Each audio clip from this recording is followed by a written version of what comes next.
This is the state of healthcare in besieged Aleppo.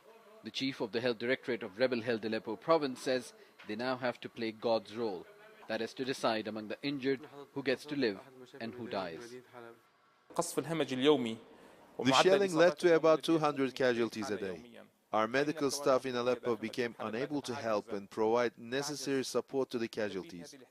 With so little supplies remaining, we ask ourselves who should be helped and who should be left to die.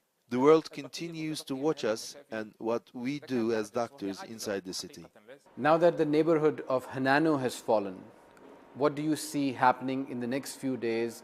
Will it be more difficult for you and your colleagues to work inside the city of Aleppo? We have put a plan to distribute medical staff to provide necessary first aid. We work as hard as we can, and we know the regime aims at dividing Aleppo. This distribution is not easy.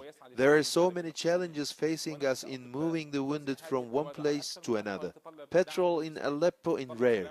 Only a few vehicles are available and the road network is destroyed. If we manage to give first aid to patients, we can't move them to a hospital in case they need surgery. So, Doctor, describe to us what is the situation on the ground inside the besieged city of Aleppo and its outskirts. The regime kills and shells hospitals and children, but we are also determined to bring up a healthy generation for Syria to be rebuilt. I have seen wounded pregnant women where the doctors managed to save her baby's life, but she died.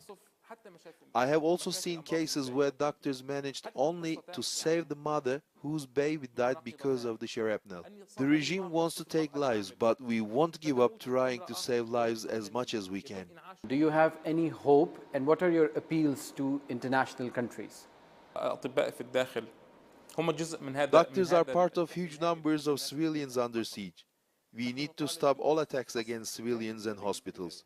We are paying the price for only wishing to express our opinion. We need to have all hospitals, medical facilities and centers, ambulance services and medical equipment and supplies to be protected. The regime does not abide by international norms. As doctors, we took the Hippocratic oath to save lives. It's not an oath to watch the sick and wounded get killed. Doctors of the world are now supposed to do something to protect us. It's a human catastrophe. The international community has to do something. The regime does not care about us, about our families, and about our lives. We urge all local, regional, and international organizations to take measures to stop the barbaric attack against besieged Aleppo. Medics are pleading that there are massacres being carried out in Aleppo, and more will happen if the world doesn't interfere. Osama bin Javed, Al Jazeera, Gaziantep.